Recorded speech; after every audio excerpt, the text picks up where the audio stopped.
विद्यार्थी भाइ बहिनीहरू, हाम्रो यो 10 कक्षाको ताप भन्ने पाठको विशिष्ट तापधारण शक्ति अथवा विशिष्ट तापधारण क्षमतासँग सम्बन्धित केही गणितीय समस्या हामी सल्भ गर्दैछौँ र यसमा हामी ताप समीकरणको प्रयोग गर्दैछौँ। यो ताप समीकरण बारे मैले अघिल्लो क्लासमा पनि भाइ बहिनीहरूलाई बताइसकेको छु। अब यो प्रब्लमलाई हेरौँ है त। 4 केजी पिण्ड भएको एउटा फलामको गोलालाई 20 डिग्री सेल्सियसबाट 10 डिग्री सेल्सियससम्म चिसो पारियो। यसबाट कति ताप शक्ति निस्कियो? फलामको विशिष्ट तापधारण क्षमता यति छ भनेर यहाँ दिएको छ है। अब यसरी दिएको चिजमा हामीले सुरुमा हेर्दाखेरि जे पनि गाह्रो लाग्छ, तर दिएको चिजहरू हामीले लेख्दै गएपछि त्यही न्युमेरिकल प्रब्लम अथवा गणितीय समस्या चाहिँ हामीलाई सजिलो लाग्न सक्छ।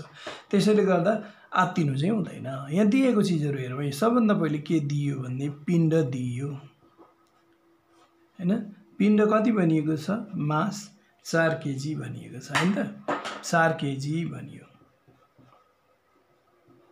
4 केजी। त्यसपछि विशिष्ट ताप धारण क्षमता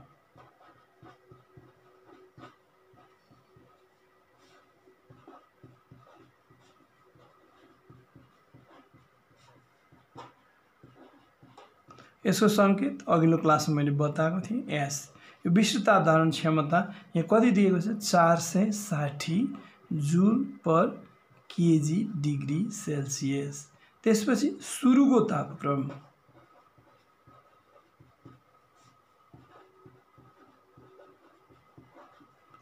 तापक्रम यहाँ हामी T1 लेख्न सक्छौँ। यो कति भनेर दिएको छ? 20 डिग्री सेल्सियस। अनि अन्तिमको तापक्रम पनि दिइयो नि, अन्तिम तापक्रम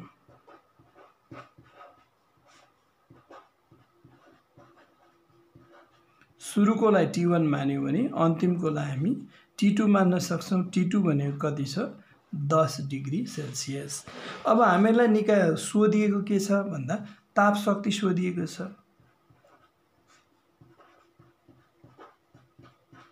ताप शक्तिको हामी संकेत के राख्छौँ भन्दा Q राख्छौँ। अंग्रेजीमा क्वान्टिटी अफ हिटबाट यो रहन गएको। अब यहाँ अथवा हामी सूत्र अनुसार भनेर पनि लेख्न सक्छौँ, अथवा पहिले चाहिँ हामी यो तापक्रमको फरक निकालौँ न। तापक्रमको फरक हेर त, यहाँ हाम्रो तापक्रमको फरक अर्थात् जसलाई हामी संकेतमा dt लेख्छौँ। dt भनेको के हुन्छ? तापक्रमको फरक के हुन्छ? हाम्रो T1 माइनस T2 हुन्छ। अर्थात् यो भनेको 20 degree Celsius minus 10 degree Celsius हुन्छ। And this is equal to 10 degree Celsius. यो तापक्रमको फरक किन निकालेको भन्दा हाम्रो सूत्रमा तापक्रमको फरक छ नि। जस्तै सूत्रानुसार Q equal to M into S into dt छ हैन। अब हामीहरूलाई सोधिएको यो Q मास कति दिएको छ भन्दा 4 दिएको छ, 4 केजी। अनि स्पेसिफिक क्यापेसिटी S कति दिएको छ? 460 जुल पर केजी डिग्री सेल्सियस। अब डिफरेन्स अफ टेम्परेचर हामीले निकालिसक्यौँ हैन। त्यो कति छ भन्दा 10 डिग्री सेल्सियस। अब यो सबैलाई गुणन गर्नु त कुनै भारी बातै भएन हैन।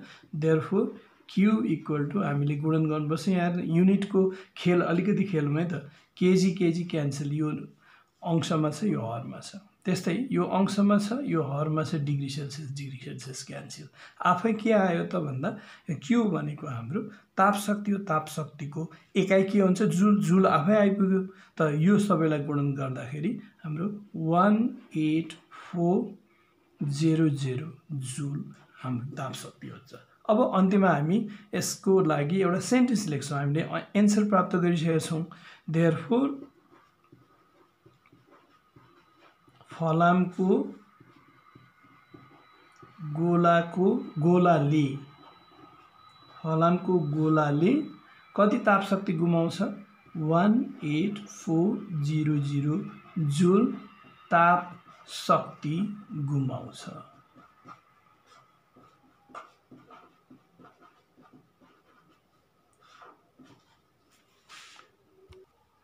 अब फेरि यस्तै अर्को न्युमेरिकल गर्दैछु है म। हेर्नु एउटा न्युमेरिकलले मात्रै कहाँ हाम्रो चित्त बुझ्छ र हामी धेरै गर्नुपर्छ, होइन भने प्र्याक्टिस पुग्दैन। हेर्नु त यो न्युमेरिकलमा उस्तै कुरा छ, तर केही न केही भिन्नताहरू त छन्। 4 केजी पिण्ड भएको एउटा प्रेसर कुकरको तापक्रम यति छ। यदि प्रेसर कुकरको विशिष्ट ताप धारण क्षमता यति छ भने 40 किलोजुल ताप शक्ति दिँदा 80 किलोजुल ताप शक्ति दिँदा यसको अन्तिम तापक्रम कति हुन्छ। यहाँ पनि हामी दिएको कुरालाई पहिले लेख्छौँ। के दिइयो पहिले भन्दा पिण्ड दिइयो नि त। पिण्ड कसको पिण्ड? प्रेसर कुकरको। यसको सिम्बल एम इक्वल टु के लेख्छौँ? 4 केजी लेख्छौँ। अनि त्यसपछि सुरुको तापक्रम,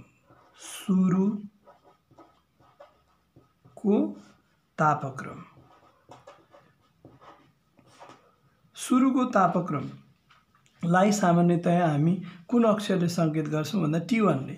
अघि पनि मैले बताएको थिएँ T1 equal to 30 degree Celsius. यहाँ हेर त यस्तो छ। यदि प्रेसर कुकरको विशिष्ट ताप धारण क्षमता दिएको छ, अब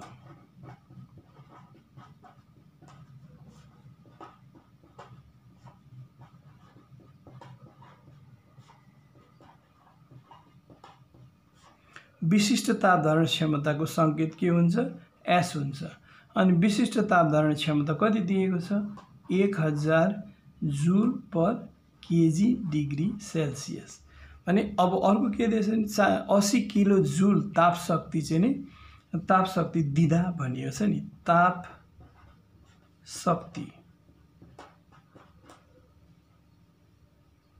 शक्ति कति दिएको छ यहाँ? Q equal to 80 kilo joule. अब यो किलो जुल चाहिँ नि लाई हामीले जुलमा परिणत गर्नुपर्छ। 80 इन्टु किलो भन्ने साथ 1000 गुणा ठुलो हो नि, जुलमा परिणत गर्दा 1000ले गुणन गर्ने हो। 1000 ले गुणन गर्दा अब 4 वटा शून्य यति जुल हुन पुग्यो। त भाइ बहिनीहरू दिएको सबै चिजहरू लेख्यौँ, तर यहाँनिर सोधेको कुरो चाहिँ खोइ त त्यो पनि त लेख्नुपर्छ भने यसको अन्तिम तापक्रम कति हुन्छ भनियो नि त।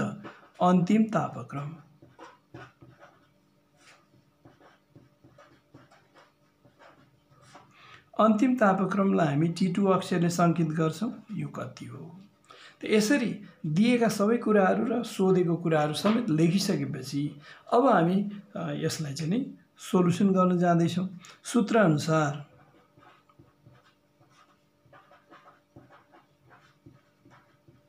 हाम्रो त्यही सूत्र हो, के भन्दा Q is equal to M into S into DT। अब यहाँनिर एउटा कुरा फेरि गरौँ है। यसलाई फेरि पनि म किन लेख्दैछु भने Q equal to M into S into DT भनेको चाहिँ के? DT भनेको चाहिँ अन्तिमको तापक्रम बढी हुन्छ नि, T2 माइनस T1 हुन्छ। त्यसैले गर्दा मैले यहाँ DT भनेको के? अन्तिमको तापक्रम माइनस सुरुको तापक्रम। यसरी चाहिँ नि सुरुको तापक्रम यो T2 चाहिँ हाम्रो निकाल्ने टार्गेट हो। अब यहाँ Q को ठाउँमा हामी के लेख्दैछौँ? 80,000 लेख्दैछौँ। अनि हामीले यो एकाइहरू चाहिँ नि यो प्रोसेसभित्र नदेखाए पनि हुन्छ र यहाँनिर चाहिँ अलिकति झन्झट भएको हुनाले मैले यसमा देखाइनँ, अहिलेकोमा देखाएँ। कुनै आवश्यक लाग्यो तिमीहरूलाई मन लाग्यो देखाऊ, मन लागेन भने नदेखाऊ, त्यसमा केही फरकै पर्दैन। अनि अब M को स्थानमा कति राख्ने? 4 इन्टु स्पेसिफिक क्यापेसिटी कति? 1000 इन्टु अनि T2 त हामी निकाल्नु पर्ने। अनि T1 को ठाउँमा हाम्रो कति छ भन्दा 30 डिग्री सेल्सियस यहाँ छ नि त। अथवा अब यो चाहिँ के गर्यौँ भन्दाखेरि यो 3टा शून्य र यो 3टा शून्य हामीले काटिदियो हुन्छ। अनि यहाँनिर 80 को मुनि 4 यता बायाँपट्टि आउँदा मुनि जान्छ। इज इक्वल टु 1 को के अर्थ भएन, 1 ले 4 लाई गुणन गर्दा 4 हुन्छ होइन। अनि यो इक्वल टु T2 माइनस 30 हुन्छ होइन। अब यति भएपछि फेरि काटौँ न, 4 दूना 8, यहाँ के भयो 20 रहन गयो है। अब यतापट्टि बायाँपट्टि 20 दायाँपट्टि 30 छ, 30 लाई यता ल्यायौँ भनेदेखि यो माइनस छ भने यो प्लस हुन्छ, 30 भयो। यो इक्वल टु T2 हुन्छ। अनि अब देयरफोर के हुने भयो? T2 इक्वल टु कति भयो? 50 आयो नि त। T2 भनेको तापक्रम होइन, यसको एकाइ डिग्री सेल्सियस। अन्तमा एउटा सेन्टेन्स लेख्नुपर्छ के भन्दा देयरफोर प्रेसर कुकरको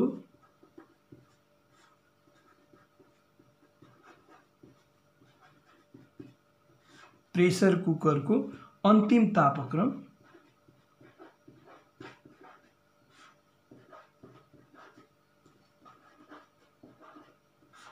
50 डिग्री सेल्सियस हुन्छ। यसरी हामीले यसलाई सल्भ गर्यौं। त भाइ बहिनीहरु अब एउटा तेस्रो इक्वेसन तेस्रो न्यूमेरिकल पनि गरौँ न, जसमा हाम्रो प्लस माइनसको अलिकति चक्र चाहिँ नि देखिँदैछ। यहाँ के भन्यो 5 केजी पारोको तापक्रम -50 डिग्री सेल्सियसबाट -10 डिग्री सेल्सियससम्म पुर्याउन कति ताप शक्तिको उपयोग हुन्छ। यहाँ माइनसै माइनस छ हेर, -50 भनेको कम हो, -10 डिग्री सेल्सियस भनेको त्योभन्दा बढी हो। यो -50 बाट 10 सम्म पुर्याउनलाई -10 सम्म पुर्याउनलाई कति ताप शक्ति उपयोग हुन्छ। पारोको विशिष्ट ताप धारण क्षमतालाई चाहिँ यहाँ दिएको छ 140 जूल पर केजी डिग्री सेल्सियस भनेर दिएको छ। त भाइ बहिनीहरु यसलाई गर्दाखेरि अब दिएको चीजहरुबाटै सुरु गर्ने। फेरि अब पिण्ड दिएको छ हैन, पिण्ड m = कति दियो 5 केजी। अब सुरुको तापक्रम दिएको छ, सुरुको तापक्रम हामीले सुरुको तापक्रमलाई T1 लेख्छौं। यो = -50 डिग्री सेल्सियस, यो थोरै तापक्रम हो। त्यसपछि अर्को फाइनल टेम्परेचर, अन्तिम तापक्रम,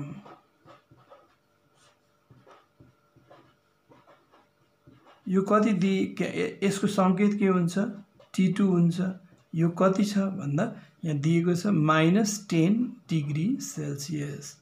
अब अर्को दिएको विशिष्ट ताप धारण क्षमता,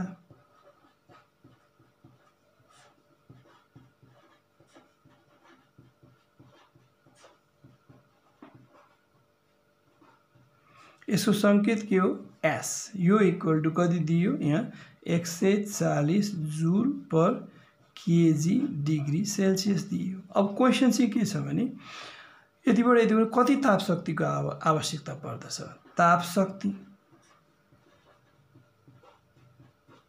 ताप शक्तिलाई हामी Q अक्षरले संकेत गर्छौं, यो कति। ल यति भइसकेपछि हामीले दिएको क्वेशन र चाहिँ नि क्वेशनमा दिएका चाहिँ नि यो चीजहरु सबै लेखिसक्यौं। अब यसलाई हिसाब गर्नु पर्दा हामी के गर्छौं, सूत्र अनुसार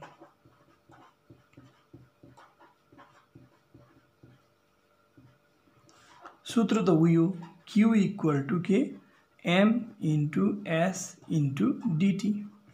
अब यहाँनेरि फेरि यसलाई अर्को स्टेपमा पनि लेख्दै छु, Q = m * s यहाँनेरि चाहिँ अन्तिम तापक्रम भनेको धेरै यो हो नि, यो सुरुको तापक्रम हो कम, अनि तताएर यहाँ पुग्यो भने चाहिँ धेरैबाट कम घटाउनु पर्यो। त्यसकारण के भयो T2 - के हुन्छ T1 हुन्छ। और अब हामी यसको चाहिँ उहरु राख्दै जाउँ। ताप शक्ति Q बराबर कति, यो भनेको 5 केजी भयो हैन, यसलाई ल एकाइ लेखे पनि भयो, इन्टु स्पेसिफिक हिट क्यापासिटी कति 140 जूल पर केजी डिग्री सेल्सियस भयो हैन। अब त्यसपछि अब यो चाहिँ अलिकति कन्फ्युजन हुन सक्छ विद्यार्थीहरुलाई। T2 भनेको -10 हैन डिग्री सेल्सियस, अनि यो माइनस बीचमा छ नि त माइनस। T1 भनेको त -50 डिग्री सेल्सियस, त्यसैले ब्र्याकेटमा राख्नु पर्यो नि त, -50 डिग्री सेल्सियस भयो हैन। अनि हामीले यो ब्र्याकेट क्लोज गरौँ। अथवा Q = यो अंशमा र हरमा भएको केजी काट्दिए मैले, 14 25 70 70 एउटा 0 छँदैछ जूल पर डिग्री सेल्सियस। अब यतातिर हेरौँ है त, यहाँ के छ त भन्दा यो -10 ल जस्ताको तस्तै डिग्री सेल्सियस, माइनस माइनस त प्लस हुन्छ, प्लस के भयो 50 डिग्री सेल्सियस भयो। अब यो सानो कोष्ठ खोल्दिउँ, ठुलो कोष्ठ मात्र राखौँ। और Q = 700 जूल पर डिग्री सेल्सियस। अब यो प्लस यो माइनस, प्लस ठुलो छ 50 मा 10 घट्यो कति हुन्छ 40 हुन्छ, इन्टु 40 हुने भयो। यो त पोजिटिभ ठुलो छ, पोजिटिभ साइन हुने भयो, लेख्नै पर्दैन प्लस भनेर हैन, 40 डिग्री सेल्सियस। अब यो डिग्री सेल्सियस र डिग्री सेल्सियस हाम्रो काट्यो, किनभने अंश र हरमा छ भनेपछि अब यो दुईटा गुणन गरेपछि देयरफोर Q = 7 चौको के हुन्छ 28, अनि दुईवटा शून्य यहाँ छ, एउटा शून्य वहाँ छ, तीनटा शून्य भयो। अनि यो क्वान्टिटी अफ हिट को युनिट जूल नै आएको छ। त्यसैले देयरफोर आवश्यक तापको परिमाण